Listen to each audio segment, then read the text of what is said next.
દાખલો 6 4 ગ્રામ NaOH 36 ગ્રામ H2O માં દ્રાવ્ય કરવામાં આવે તો દરેક ઘટકના મોલ અંશ અને દ્રાવણની મોલારિટી શોધો.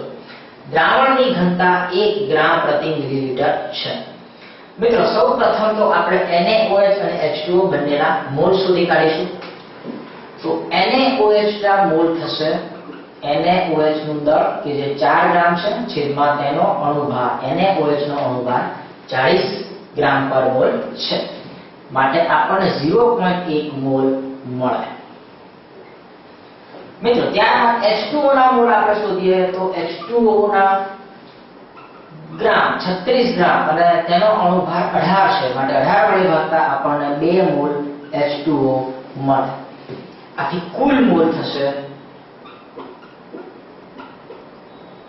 0.1 વત્તા 2 બરાબર 2.1. હવે દરેક ઘટકના મોલ અંશ શોધવા છે. સૌપ્રથમ આપણે NaOH ના મોલ અંશ શોધીએ તો NaOH ના મોલ અંશ x NaOH બરાબર NaOH ના મોલ જે 0.1 છે છેદમાં કુલ મોલ એટલે કે 2.1 જે આપણે ભાગીશું એટલે આપણને મળશે 0.0476. તો આટલા આપણને NaOH ના મોલ અંશ મળશે.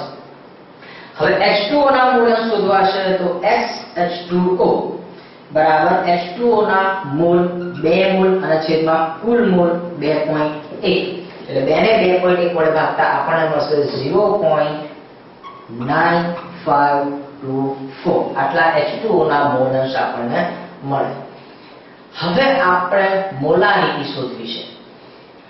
મોલારિટી શોધવા માટે દ્રાવ્યનું વજન ગ્રામમાં આપેલું છે.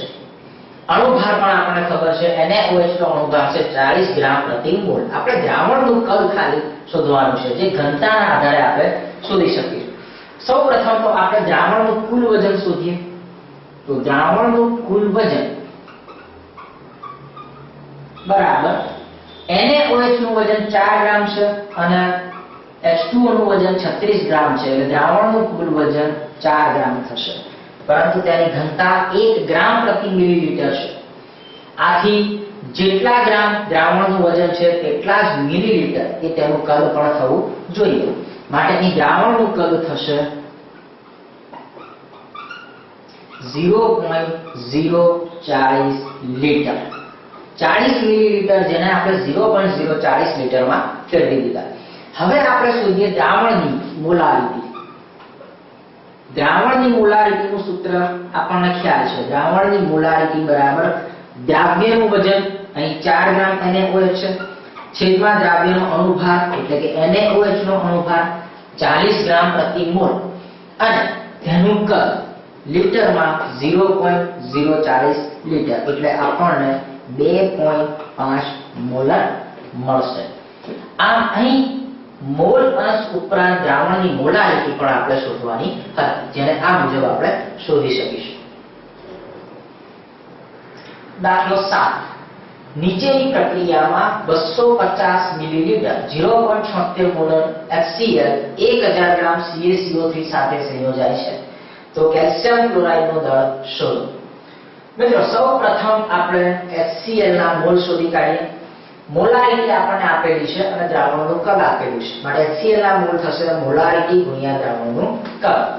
એટલે આ મુજબ થશે HCl ના મોલ બરાબર તેની મોલારિટી 0.76 ગુણ્યા દ્રાવણનું કદ લીટરમાં લઈશું એટલે થશે 0.25 એટલે આપણને 0.19 મોલ મળશે.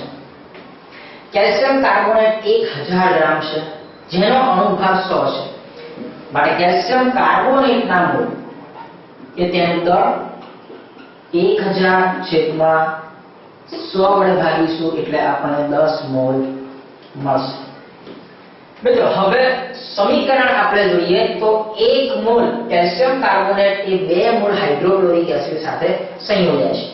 આથી 10 mall calcium carbonate 20 mall hydrochloric acid સાથે સંયોજાય તો કે આપણી પાસે માત્ર 0.19 મોલ છે. જેનો અર્થ એમ થાય છે કે આ પ્રક્રિયામાં 0.19 મોલ તો પૂરેપૂરા વપરાઈ જવાના છે અને જેટલા HCl વપરાય છે તેના કરતા અડધા મોલ કેલ્શિયમ ક્લોરાઇડ ઉત્પન્ન થાય છે. માટે CaCl2 ના મોલ એ HCl ના મોલ કરતા અડધા થશે.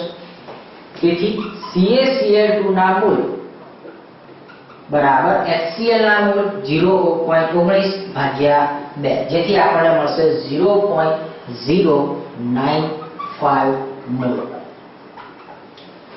જેના આધારે આપણે કેલ્શિયમ ક્લોરાઇડનું દળ પણ શોધી શકીશું.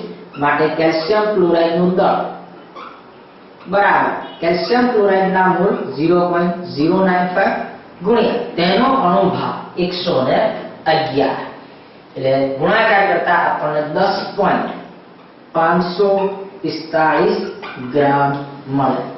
આમ આ પ્રક્રિયામાં 10.545 ગ્રામ કેલ્શિયમ ક્લોરાઇડ મળશે.